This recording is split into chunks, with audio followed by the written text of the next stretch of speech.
Welcome back after the break. So we are celebrating women's day, जहाँ पर हम ख़वातीन की बात कर रहे हैं, उन ख़वातीन की जो कि ब्रांड हैं और जिनको हम याद किया, जिनको पिछले सेगमेंट में हमने रिकॉल किया।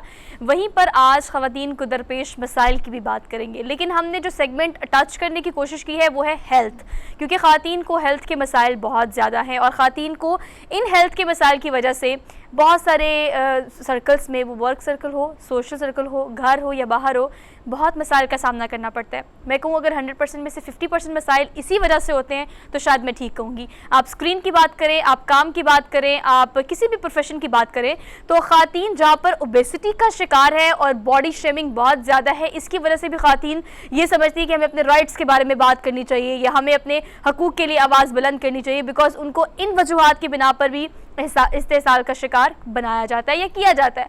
तो इस बारे में बात करेंगे। हेल्थ का ये जो सेगमेंट हमने उठाया है, इस पर हम बहुत सारी चीज़ें इस पर बात की जा सकती है। पीसीओएस के बारे में हम बात करेंगे, ओबेसिटी के बारे में हम बात करेंगे, और ये वो चीज़ें हैं जिसकी वजह से मुआशरे में ख़वातीन को थोड़ा सा बॉडी शेमिंग का सामना करना पड़ता है। या अगर पीसीओएस की हम बात करें तो औलाद ना होना या फर्टिलाइजेशन के जो मसाइल होते हैं उस पर भी ख़ातून को दूसरी ख़ातून से बहुत सारी इनसिक्योरिटीज़ और इसके वजह से ख़ातून समझती है कि मेरे साथ ज़्यादती हो रही है। तो इन चीज़ों पर काम करना ख़ातून की खुद की जिम्मेदारी है। तो ये अवेयरनेस प्रोग्राम जो है या ये सेगमेंट जो है वो आपके लिए है। और इस पर बात करने के लिए हमारे साथ सना खान मौजूद है, हेल्थ एक्सपर्ट है। इनको आज के प्रोग्राम में हम वेलकम कहते हैं। अस्सलाम वालेकुम सना। वालेकुम सलाम जी। Thank you so much for joining us and happy women's day to you. Thank you, happy women's day to every woman on this planet and thank you so much for having me. For sure. अब मुझे ये बताएगा, हमने बात करनी है सबसे पहले ओबेसिटी के बारे में बात कर लेते हैं, मोटापे के बारे में। मोटापा तो चले और बात है, आजकल आप जब किससे मिलते हैं ना तो आप कहते हैं अस्सलाम वालेकुम, कैसी हैं आप, मोटी हो गई हो। ओह माय गुडनेस, ये एक स्टेटमेंट सुन के ना या तो आप रह जाते हैं या आपका दिल करता है कि अगले बंदे का सारी फाड़ दें। मतलब अगर आप कुछ अच्छा नहीं कह सकते तो आप एटलीस्ट ये भी ना कहो। ये एक आम सा एक रूल है जो होना चाहिए, लेकिन लोग नहीं ख्याल करते, अखलाकियात में नहीं ख्याल करते इस चीज़ का। कितना स्ट्रेस होती हैं ख़वातीन, कितना डिग्रेड होती हैं, कितना उनका मोराल डाउन होता है इस एक चीज़ से, अपने वर्क सर्कल में भी और घर में भी। अब तो शादीशुदा ज़िंदगी में भी मर्द हज़रात ने ये टैग लगाना शुरू कर दिया, मोटी होगी। भाई बच्चे पैदा किए, मोटी तो होगी ना। बिल्कुल। अच्छा, सो पहले तो कमेंट करने में मैं ये कहूँगी कि देखें, सबसे पहले जैसे हम अवेयरनेस की बहुत बात करते हैं ना सुहा, तो हम मेरा ख्याल है ये समझना बहुत ज़रूरी है कि हर इंसान दूसरे से यूनिक है, डिफरेंट है। उसको किसी भी तरह किसी भी चीज़ के लिए लेबल करना, चाहे वो आप सोशली लेबल कर रहे हैं, फिज़ोलॉजिकली कर रहे हैं, साइकोलॉजिकली कर रहे हैं, वो बहुत ज़्यादा ऑफेंसिव है। पाकिस्तान में इस चीज़ के बारे में हम बात नहीं करते, लेकिन अगर आप पाकिस्तान से बाहर के मुल्कों में देखें तो वहाँ पर मेंटल और वर्बल हरासमेंट के चार्जेस प्रेस हो जाते हैं इस तरह के कमेंट्स के ऊपर, अगर आप करते हैं तो। लेकिन इस चीज़ के लिए अवेयर होना बहुत ज़रूरी है कि आप, एक तो हर इंसान एक दूसरे से डिफरेंट है, अल्लाह ने उसको यूनिक बनाया है। बॉडी शेप्स को अगर आप पढ़ें तो हर इंसान की बॉडी शेप, उसका मेटाबॉलिज्म फ़र्क है। जहाँ तक मोटे होने की बात है या फरबही की साइड पे या ओबेसिटी की साइड पे बात है, देखिए एक चीज़ है आपका बोन स्ट्रक्चर चौड़ा है, आप हेल्दी हैं, तो आप थोड़ा सा भी मसल मास आप गेन करते हैं तो आप बहुत ब्रॉड स्ट्रक्चर लगने लग जाते हैं। जेनेटिकल प्रॉब्लम, हाँ, इसको हम जेनेटिक डिस्पोजिशन में कहूँगी कि ज़्यादा है, क्योंकि अगर जेनेटिकली आपकी बॉडी की इंक्लिनेशन या tendency of your bone structure उस साइड पे है तो उसका तो आप कुछ नहीं कर सकते। लेकिन ओबेसिटी को अगर हम बीमारी के तौर पे लें तो हाँ, वो एक ऐसी चीज़ है जिसको एड्रेस करने की ज़रूरत है। और जैसे आपने खुद भी कहा अभी शुरू में कि ख़वातीन का मसला है, तो ख़वातीन को ही सबसे पहले इस पे काम करना चाहिए और एक्टिव होना चाहिए टू प्रोब द प्रॉब्लम के रीज़न क्या है इसके पीछे, और अगर वाकई कोई अंडरलाइन कॉज है तो उसको एड्रेस करना बहुत ज़रूरी है। अच्छा ठीक है, मुझे बताएं कि सना, टारगेट की हम बात कर रहे हैं ना, ओबेसिटी की वजह से या थोड़े से कलर की वजह से या बहुत सारी आपके फीचर्स की वजह से ख़वातीन को इस मुआशरे में मसाइल का सामना होता है। अब हम वुमेन राइट्स की बात कर रहे हैं तो वर्क सर्कल में आपको पता है कि हरासमेंट की हम बात, कॉमन चीज़ें, I am just done with all these kind of like conversations के हरासमेंट होती है। ख़वातीन को सब पता होता है, मुझे पता है, बीइंग अ वुमन मुझे पता होता है कि मैंने कहाँ काम करना है, कैसे करना है, किसको कितनी लिमिट में रखना है, किसको कितना मैंने येस करना है, तो ये मुझे पता है। इस तरह ख़वातीन को पता होता है, या आप नहीं कह सकते कि आप इस्तेसाल का शिकार हो रहे हो। लेकिन आप अपनी ज़ात पर काम करने के बारे में मैं अगर बात करूँ तो मुझे ये बताइएगा कि ये रियलाइजेशन हमें किस तरह से होनी चाहिए। अगर आप मोटे हो तो आप उसको एक्सेप्ट कर लो, लेकिन मुआशरा उसको एक्सेप्ट नहीं करता, और शायद मोटापे को एक्सेप्ट करना भी नहीं चाहिए। तो ये क्यों हम इस बहस में पड़ गए कि यार जैसे हैं, अगर आप मोटे हैं तो मोटे लोग भी तो होते हैं ना, क्या पतला होना ज़रूरी है उनके लिए? देखिए सोशल स्टैंडर्ड्स को अगर आप वैलिडेशन चाहते हैं ना सोशल स्टैंडर्ड्स के मुताबिक, या लोगों से या खुद अपने आप से, या अगर आपको खुद भी लगता है कि नहीं मेरे लिए ये एक्सेप्टेबल नहीं है, वो एक डिफरेंट चीज़ है। और मेरा ख्याल है कि उसके लिए फिर बहुत डीप साइकोलॉजिकल लेवल पे जाके सबसे पहले खुद एक्सेप्ट करना पड़ेगा अपने आप के लिए।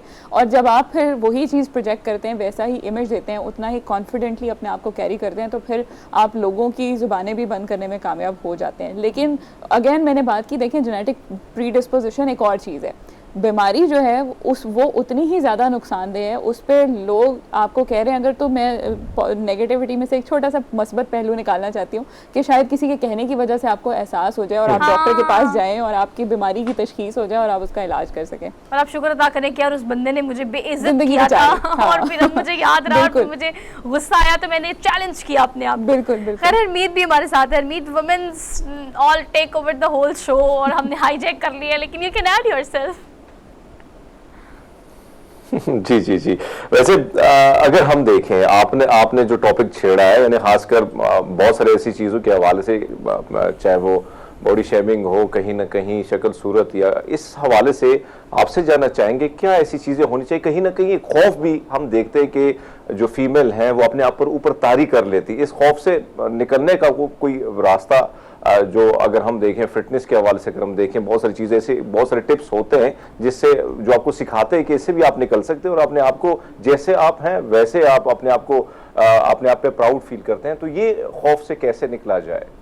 अच्छा, अब सवाल बहुत अच्छा है। मैं बिल्कुल आखिरी कमेंट से शुरू करूंगी। आपने कहा ना जैसे हैं वैसे ही कबूल किया जाए, सबसे पहले खुद और फिर बाकी लोगों से भी करवाया जाए वैसे एक्सेप्ट। तो मैं ये सवाल करना चाहती हूँ तो ऐसी तमाम ख़वातीन से जिनको ये खौफ रोकता है या बैरियर बन जाता है उनके लिए अपने आप को ग्रूम करने का, अपने आप को हेल्थी रखने का, उनको ये पैमाना या स्टैंडर्ड किसने सेट करके दिया है कि वो जैसी हैं बस वैसी एक्सेप्ट होना चाहिए उनको?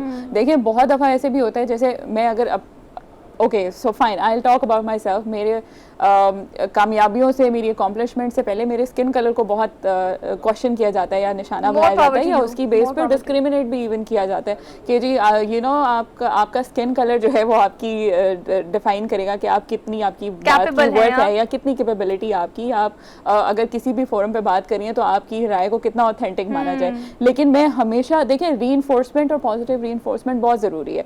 मैं जितनी भी पब्लिक अपीयरेंसेस में जाती हूँ या लेक्चर्स में या इवेंट्स में जाती हूँ या पॉडकास्ट में भी अक्सर मैं बात करती हूँ ये कि मेरे स्किन कलर से पीछे हट जाएं, इस चीज़ को साइड पे रखें और सुने कि मैं बात क्या कर रही हूँ। तो जब तक आप खुद अपने मुंह से ये बात नहीं कहेंगे ना, कोई इसको एक्सेप्ट नहीं करेगा। तो सबसे पहले तो आपने बताना है कि मेरी वर्थ मेरे स्किन कलर से, मेरे बालों से, मेरी बॉडी टाइप से, मेरी जेनेटिक डिस्पोजिशन से बहुत ज़्यादा, बहुत ऊपर है, इट्स बियॉन्ड दैट।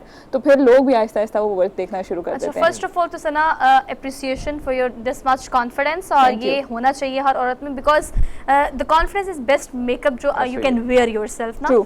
और आप ये देखें कि आपने ऑन कर लिया ना किसी चीज़ को, चाहे वो आपका मोटापा है, चाहे वो आपके पीसीओएस में अनफर्टिलिटी का मसला है, या वो आपके कलर का मसला है, या वो आपकी बॉडी शेमिंग का मसला है, जब आप किसी चीज़ को ऑन कर लेते हैं ना फिर आसान हो जाता है। जो देखने वाले हैं, मैं भी इस एक बात को ऐड करूंगा, एक बॉलीवुड की एक फिल्म आई है और बड़ी मजे की है। मैं जितनी ख्वातीन हैं और जिनको खासकर बॉडी शेमिंग के हवाले से सामना करना पड़ता है, तो वो फिल्म बड़ा अच्छा पैगाम उसमें दिया गया है। अगर कहीं ना कहीं यूट्यूब पे पड़ी भी है, सोनाक्षी सिन्हा उसने मरकजी किरदार अदा किया। ऐसी चीजें जब सामने आती है तो सना ने दुरुस्त बात की, कहीं ना कहीं आप खुद भी मोटिवेट होते चले जाते हैं। तो ये डबल एक्सेल मूवी वाकई बिल्कुल ठीक कह रहे हैं, खातीन को देखनी चाहिए ऑब्वियसली कि आपकी क्रेडिबिलिटी या आपका टैलेंट या आपकी कैपेबिलिटी कभी भी आपकी इन चीज़ों से जज नहीं की जा सकती, वो यहाँ होती है। लेकिन यहाँ पर भी आपको पता है कुछ लोगों को यहाँ तक पहुँचाना भी सना बहुत मुश्किल है, बहुत मुश्किल है। और मैं कहती हूँ कि इसमें सबसे बड़ा रोल ना आपका अपना है। जैसे सोहा मैंने भी बात की ना कि लोग इस तरह से कहते हैं, समटाइम्स वो ना आपका देखने का अपना भी अंदाज है, अपना पर्सपेक्टिव भी आपको पॉजिटिव रखना चाहिए। तो मैं ये सोचती हूँ कि बहुत सारे लोगों की इस तरह की बातों की वजह से हाँ कम से कम मुझे ये एहसास ज़रूर हुआ है कि मेरी स्किन, मेरा कॉम्प्लेक्शन गोरा हो या ना हो, उसका हेल्दी होना बहुत ज़रूरी है। और उसके हेल्दी होने के लिए मुझे मर्करी फिल्ड और फ्यूल्ड क्रीम्स नहीं लगानी, बल्कि मुझे हेल्दी खाना है, मुझे अच्छा खाना है, मुझे जूसेस पीने। सो मैं उस तरह से मोटिवेट होती हूँ कि मैं अपनी हेल्थ का ख्याल रखूँ ताकि मैं ग्लो करूँ, मैं अच्छी दिखूँ, मेरी स्किन फ्रेश हो। खुदा ना खास्ता इस तरह की क्रीम्स यूज़ करके जो हम रिपोर्ट्स में अक्सर मेडिकल में पढ़ते रहते हैं कि आपको स्किन कैंसर तक हो सकता है, तो वो चीज़ें हम यूज़ ना करें। तो आपके अपने दिमाग पर भी मुनसर है कि आप किस तरह से उस चीज़ को। अच्छा, जो आपके पास मौजूद है ना, मुझे समझ